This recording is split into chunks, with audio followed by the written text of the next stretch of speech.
Beth Serio. She's the external relations manager over at the Do No Harm organization. Such a great group fighting for the kids. Beth, good to have you with us. Hi, Vince. Thanks so much for having me. Tell me about your new report. What have you learned?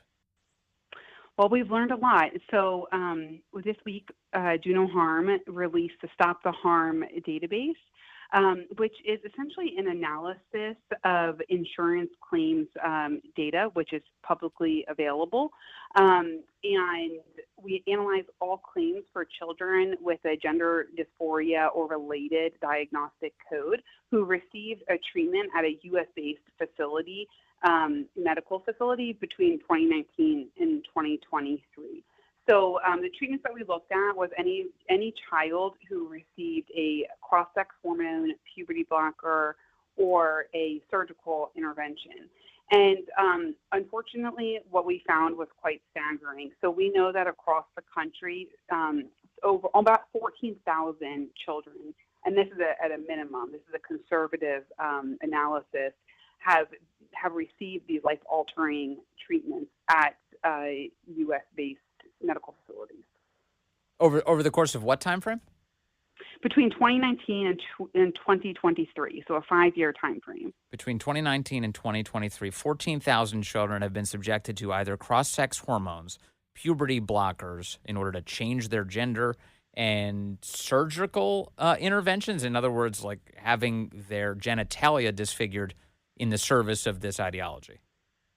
That's correct. The most common surgery that we see is a double mastectomy for girls. But yes, any type of body modification surgery is represented in that number. That's a lot of kids, 14,000 kids. Yeah. What happens? Do we know anything about what happens to these kids after these medical providers do this to them? Well, research shows that that children who go through this medical process have very high rates of regret, have higher rates of mental health problems, suicidal ideation, anxiety, depression. And we also know that they experience many, many, many physical ramifications. And truthfully, I don't think that we as a society even have a total handle on just how bad those physical ramifications will be, because you have to remember this is such a new phenomenon, right? Relatively new in the medical world. So who's to even say Yes. where some of these children will be in 10, 20, 30 years from now that we've rushed through this medical pipeline? And it's my understanding, Beth, that among adults who consider themselves transgender, which, look, I am of the opinion that nobody's a mistake. Your body's not a mistake. You're not going to find fulfillment in turning yourself over to the pharmaceutical industry or hacking yourself up. Satisfaction does not lie that way.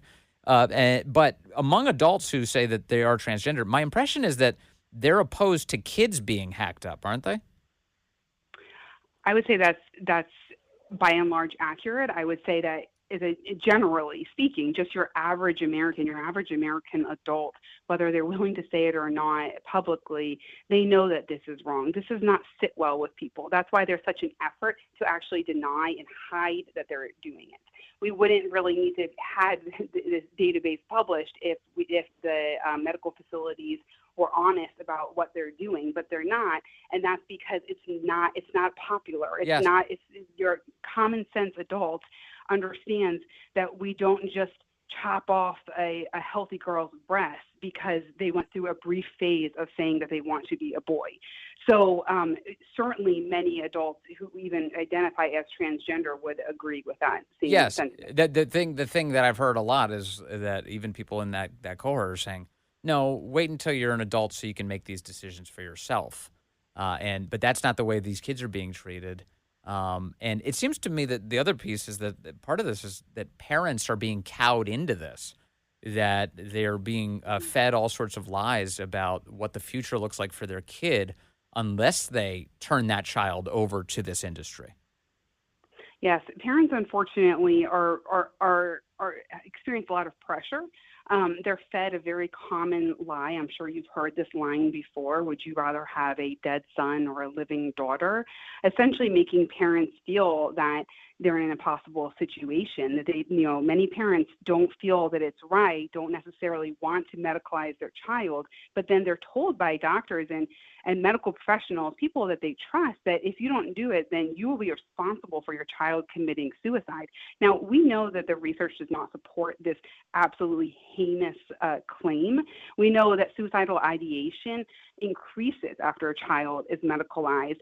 And I think that, I think in general, the tide is beginning to turn on this issue. I think people are having a little bit more awareness. We hope that our database, it plays a major part in that awareness. So hopefully parents will start to wake up to this lie and take a different approach if their child comes to them with these same sorts of problems. Yeah, what vile propaganda. Have you seen any trends? I realize it's 5 years, and not going to be a long-term window to look at, but 5 years gives you some sense. Have you seen any trends in the data? In other words, is this starting to reverse at all, or have the kids who've been subjected to these mutilations gone down? I think it's a little bit too early to say. The biggest trend that I could point to is that across the nation there was a major jump between 2021 and 2022 in the number of children who went through any of these medical procedures. So either the hormonal treatments or surgical interventions. Yeah. The data shows maybe a very small dip in 2023 versus 2022, but it's not a significant drop. So we don't have 2024 data yet. Our intention is to hopefully continually update our database, and we'll see. I certainly hope, I remain very hopeful that maybe 2022 is the peak, and maybe we'll start to see a steep decline. Yeah, I hope so too, because I think the public awareness of this has skyrocketed. And I'm hoping Yeah. that means that more people are going to choose the healthier option, which is to care for their children and keep them out of the hands of people who would hurt them. Yes, I think that the public is slowly becoming empowered to both see the truth and be willing to speak it out loud. So I hope that, parents in particular, Yeah. sort of increase that feeling of, being empowered to make the correct decision for their child and not cave to pressure. And I think that once we get to that point, we're going to see the child trans industry just crumble in America. I truly believe that. There's a new report out from the CDC this week. The Daily Caller reporting on this. The Centers for Disease Control and Prevention revealed a first-of-its-kind study this week showing that roughly 3.3% of all high school students are now claiming that they are transgender, or at least they were in 2023. 3.3%.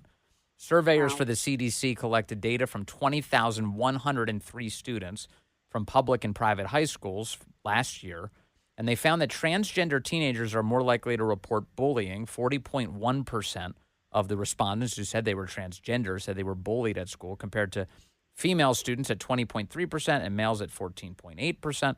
The data goes on and on here, but I find it staggering that over nearly 3.5% of all high school students are saying that they're transgender. What's happening with these trends? 3% is, that is an absolutely staggering number. And I think it really speaks to the social contagion aspect of how we got to this point as a culture. Yes.